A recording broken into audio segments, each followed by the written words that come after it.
Olá pessoal, nesse vídeo de hoje nós vamos falar sobre áreas abandonadas e ou contaminadas.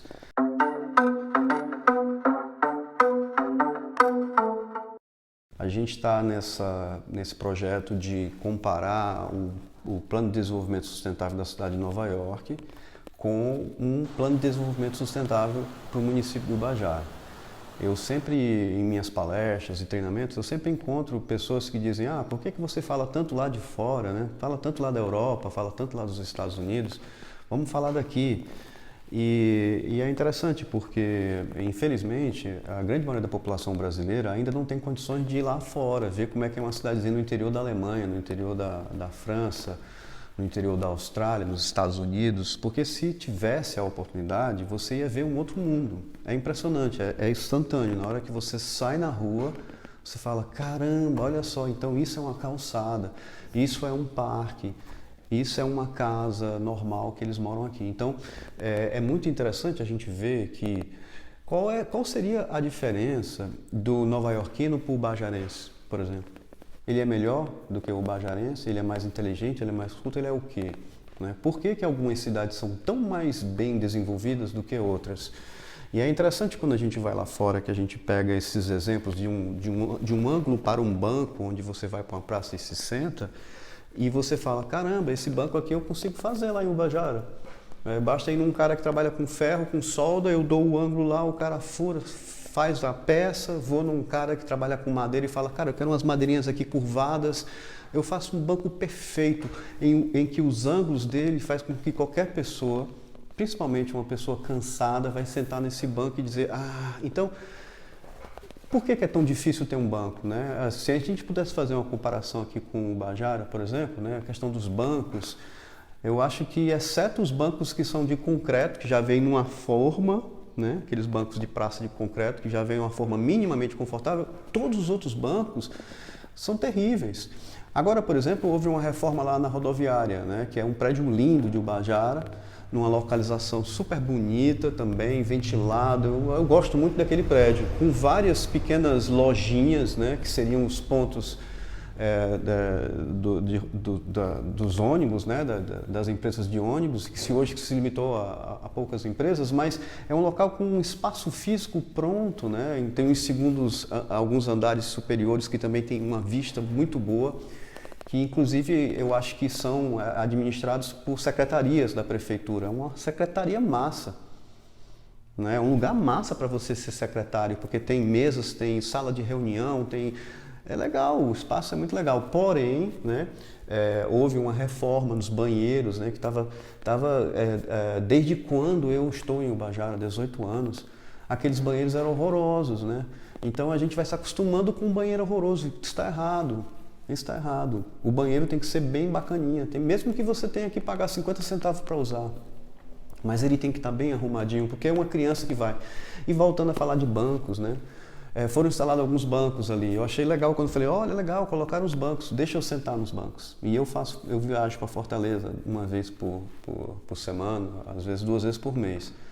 Então você chega ali e senta no banco, cara, o banco parece que foi projetado para machucar você. Né? Então você fala: nossa, o que aconteceu aqui? Né? O que aconteceu? Porque se você vai comprar 4 bancos, por que não sentar antes neles e dizer: não, esse banco aqui vai ser para uma senhora que vai estar esperando o ônibus 11 horas da noite, vai ser para uma criança, vai ser para um turista cansado que quer dar uma descansada no banco na rodoviária. Então, são pequenas coisas, como ter um cuidado maior com um banco que foi comprado, que vai ficar na sombra, um material resistente. Esse banco vai incomodar as pessoas por quantos anos? Uma vez que você vai comprar uma coisa, por que não compra uma coisa bacana e aí faz o teu legado? Não, eu vou colocar um banco aqui que a minha avó vai sentar. Eu estou falando eu me refiro não à administração, ao responsável pelo projeto de reforma, não estou falando isso não. Eu estou falando de todos nós, né? Porque é um detalhe, é uma coisinha muito pequena que eu acho que não é má fé, entendeu? É falta de um olhar de conforto. E eu sei que eu acabei me estendendo com relação a esse raciocínio, mas os bancos da cidade de Nova York, de uma pracinha, de uma rodoviária, são bancos confortáveis. É o mesmo material dos bancos daqui, só que ele é feito de uma forma que você fica confortável, né? Então, segundo eles lá, o assunto, né, desse tema aqui, com relação a soluções que eles adotaram lá e que nós poderíamos adotar aqui, fala com relação a áreas abandonadas e contaminadas. Tá? Então, em termos de contaminação, o que é contaminação? É um local que, se você for lá, você fica doente. Entendeu? Se você furar para tirar água, a água mata. Né? Tem produto químico, tem, sei lá, ou uma área detonada de construção, mas aqui no município de Ubajara, as áreas de maior contaminação hoje é o lixão. Tá? Aquela região do lixão de Ubajara, que fica relativamente próximo à cidade, é uma área muito bonita, mas Ubajara tem um passivo ambiental terrível, que é um lixão. Todas as cidades do mundo têm. Né? Todos os municípios do Brasil têm lixão, têm o mesmo problema. E eu acho que está na hora da gente entender isso, porque já chegou tecnologia, já chegou consciência dos riscos que é você ter um lixão, porque ele contamina todo o lençol freático que fica no entorno dele. E se nós somos uma região agrícola, vai contaminar o solo, né? Se você está bombeando água do solo para irrigar as plantas, você está levando, né? Além de um outro passivo ambiental em termos de contaminação, que são áreas que se utilizam muitos venenos, né? Muitos defensivos agrícolas. Existe uma espiral do silêncio com relação a isso, mas é importante a gente entender, porque veneno, se você tomar, você morre. Então tem que entender veneno como veneno.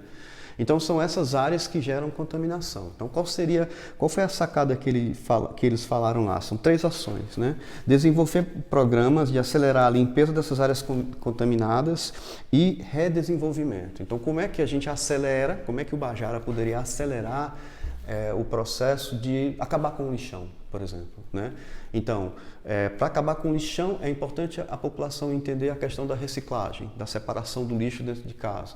Coleta seletiva, esses lixos passariam por várias indústrias que iriam separando esses resíduos e transformando em dinheiro, porque o lixo gera dinheiro. Então, o lixo já vai sendo diminuído ali e transformado em economia para dentro da cidade. É um outro assunto para a gente discutir sobre isso, né? Mas esse é o caminho que o lixo vai indo para esses lugares. Passa por usinas de pirólise também, que hoje em dia já vai vir aí junto com o marco do saneamento básico, que seria o lixo que não puder ser reciclado, você joga numa fornalha, ela queima e ela gera eletricidade. Ela faz gerar uma turbina, então você tem uma usina de eletricidade queimando o lixo. E hoje em dia existe tecnologia para isso, com poucas fumaças, com filtros, e que você consegue reduzir consideravelmente o lixo, né, queimando ele. Então, isso eliminaria, de certa forma, o lixão. Né? O lixão joga por jogar. Joga por jogar, o que tiver, joga aí. Um boi morto, resto de construção, exceto, acho que lixo hospitalar, que tem um cuidado um pouco maior sobre isso. Mas esse lixão, ele é transformado em um aterro sanitário. Tá? Então, o aterro sanitário não necessariamente precisa ser no lixão. Né? No caso aqui, eu acho que vai ser consorciado com São Benedito. Então, é um local bem projetado, cercado, com acesso de carros, bem pavimentado, aterro sanitário, onde o lixo ele é aterrado de uma forma inteligente. A ideia é que o lixo desapareça. E aí, se o aterro sanitário fica em outro local, o lixão de Ubajara, ele tende a ir desaparecendo. Então, é uma área, todos aqueles resíduos teriam que ser recolhidos, que poderia ser como base de matéria-prima para uma usina de pirólise. A usina de pirólise ia trabalhar aí 15, 20 anos queimando esse lixo. Né? Compactava todo o lixo e ia queimando e gerando energia até ele precisar de mais matéria-prima, lixo, para continuar gerando eletricidade. Então, investimento de milhões de reais, um retorno econômico de milhões de reais, e é uma usina super pequena.